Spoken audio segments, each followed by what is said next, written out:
तो सबसे पहला क्वेश्चन है जो कि मैंने वीडियो में डाला है, तो इन क्वेश्चंस को हम लॉजिकल तरीके से भी सॉल्व करेंगे और परम्यूटेशन के फॉर्मूले के बेसिस पे भी सॉल्व करेंगे। तो दोनों तरीके मैं डिस्क्राइब करता जाऊंगा। तो आप फर्स्ट क्वेश्चन देखिए। फर्स्ट क्वेश्चन में हमें दे रखा है कि how many 3 digits number can be formed without using digit 0, 2, 3, 4, 5 and 6। मतलब 0, 2, 3, 4, 5, 6 ये डिजिट यूज नहीं करने हैं। तो हमारे पास डिजिट्स कितने अवेलेबल हैं, तो हम लिखते हैं अवेलेबल डिजिट्स। तो अवेलेबल डिजिट्स हैं हमारे पास 1, 7, 8 एंड 9। तो हमारे पास ये अवेलेबल डिजिट्स हैं। इन डिजिट्स का यूज करते हुए हमें 3 डिजिट्स का नंबर बनाना है। तो ऐसे कितने नंबर 3 डिजिट्स के फॉर्म हो सकते हैं जबकि ये लिखा हुआ है।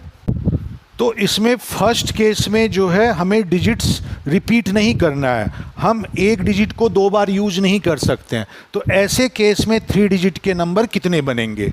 तो सबसे पहले हम लॉजिकल मेथड देखते हैं। हमें 3 डिजिट का नंबर फॉर्म करना है। दैट मीन्स 3 डिजिट का नंबर फॉर्म करने का मतलब हुआ हमारे पास 3 प्लेसेज हैं जिनको इन नंबर से हम फिल कर सकते हैं। तो कितने तरीके से ये 3 प्लेसेज इन नंबर से फिल किया जा सकता है, और जब हम किसी प्लेस पे इन नंबर्स को फिल करेंगे तो कोई भी कंडीशन बीच में नहीं आती है। तो हम किसी भी तरीके से इन 3 प्लेसेस को इस 4 नंबर से फिल कर सकते हैं। तो देखते हैं कितने तरीके से फिल कर सकते हैं। तो पहले प्लेसेस पे क्योंकि किसी भी प्लेस पे कोई कंडीशन नहीं है, अगर कंडीशन होती है तो कंडीशन वाले प्लेस को पहले भरना चाहिए। इसमें कोई कंडीशन नहीं है तो किसी भी प्लेस को पहले भर सकते हैं। तो फर्स्ट प्लेस को इन 4 नंबर से कितने वेज में भरा जा सकता है।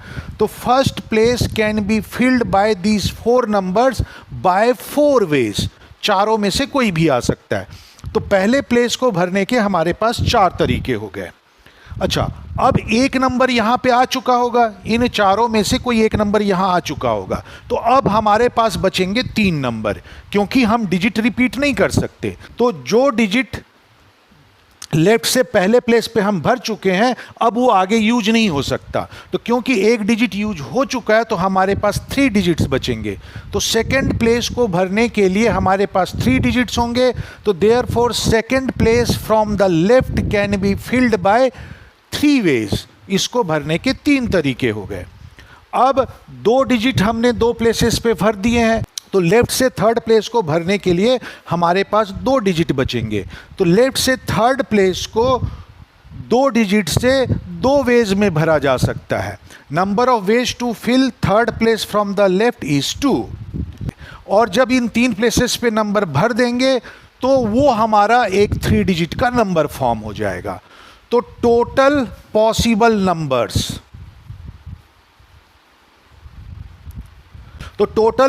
नंबर्स हो जाएंगे 4 × 3 × 2, दैट मीन्स 24।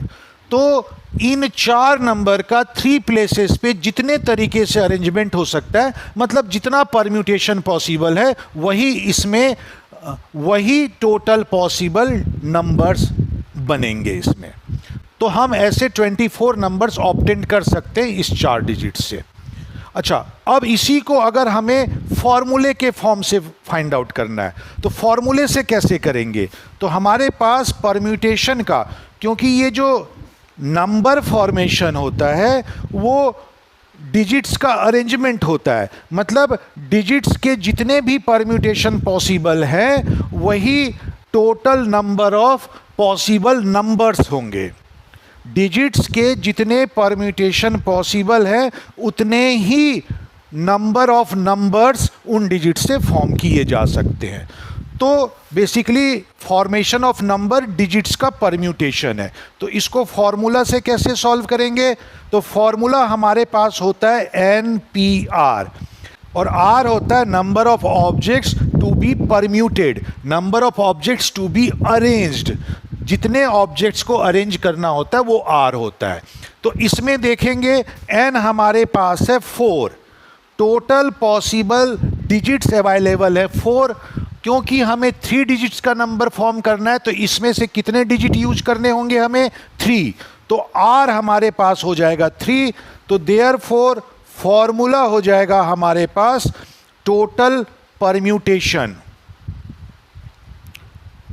टोटल परम्यूटेशन, तो यही हमें टोटल 3 डिजिट्स का नंबर देगा, तो ये हो जाएगा 4p3, जिसका हमारे पास आंसर आता है 4 × 3 × 2, दैट मीन्स 24। तो इस तरह से तुम फॉर्मूले से इसको सॉल्व कर सकते हो। अब ये ध्यान रखना, ये जो फॉर्मूला तुम यूज कर सकते हो नॉन रिपीटेड ऑब्जेक्ट्स के लिए है। ऑब्जेक्ट्स का रिपीटेशन नहीं हो रहा हो तभी ये फॉर्मूला यूज कर सकते हो, अगर रिपीटेशन हो रहा है तब ये फॉर्मूला यूज नहीं होगा। इसके अलावा ये फॉर्मूला तभी वैलिड होगा जब किसी प्लेस पे कोई कंडीशन ना हो। अगर किसी प्लेस पे, ये जो 3 प्लेस फिल करने थे, किसी प्लेस पे कोई कंडीशन है तो ये फॉर्मूला यूज नहीं किया जा सकता है, जिसको आगे हम समझेंगे।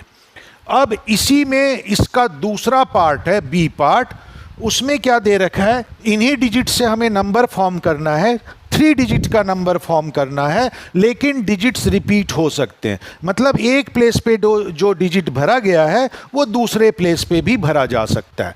तो इसमें भी total possible 3 digits number, total possible 3 digits number when digits can be repeated। तो ये रिपीटेशन का केस है, इसलिए इसमें ये फॉर्मूला अप्लाई नहीं होगा, ये फॉर्मूले से हम नहीं सॉल्व कर सकते, इसे लॉजिकल मेथड से ही करना होगा। तो इस केस में अगेन किसी प्लेस पे कोई कंडीशन नहीं है तो कोई भी नंबर कहीं भी भरा जा सकता है और किसी भी प्लेस से हम स्टार्ट कर सकते हैं भरना। तो सबसे पहले देखते हैं लेफ्ट से फर्स्ट प्लेस को कितने तरीके से भर सकते हैं। तो लेफ्ट से फर्स्ट प्लेस पे इन 4 में से कोई भी नंबर आ सकता है, तो लेफ्ट से फर्स्ट प्लेस भरने के हमारे पास नंबर ऑफ वेज हो गए 4। अब क्योंकि डिजिट्स रिपीट हो सकता है तो लेफ्ट से फर्स्ट प्लेस पे जो डिजिट भरा गया है वो सेकंड पे भी भरा जा सकता है, तो इसलिए सेकंड प्लेस को भरने के भी हमारे पास 4 वेज हो गए। अब जो नंबर हमने इन दोनों में भरा है वो तीसरे में भी भरा जा सकता है, तो इसलिए third place from the left उसको भरने के भी हमारे पास 4 वेज हुए, क्योंकि चारों में से कोई भी नंबर भरा जा सकता है। तो टोटल नंबर्स कितने फॉर्म हो सकते हैं, तो लॉ ऑफ मल्टीप्लिकेशन कहता है 4 × 4 × 4, that means 64। Total 64 different numbers form हो सकते हैं इन डिजिट से, अगर डिजिट्स रिपीट किए जा सकते हैं तो।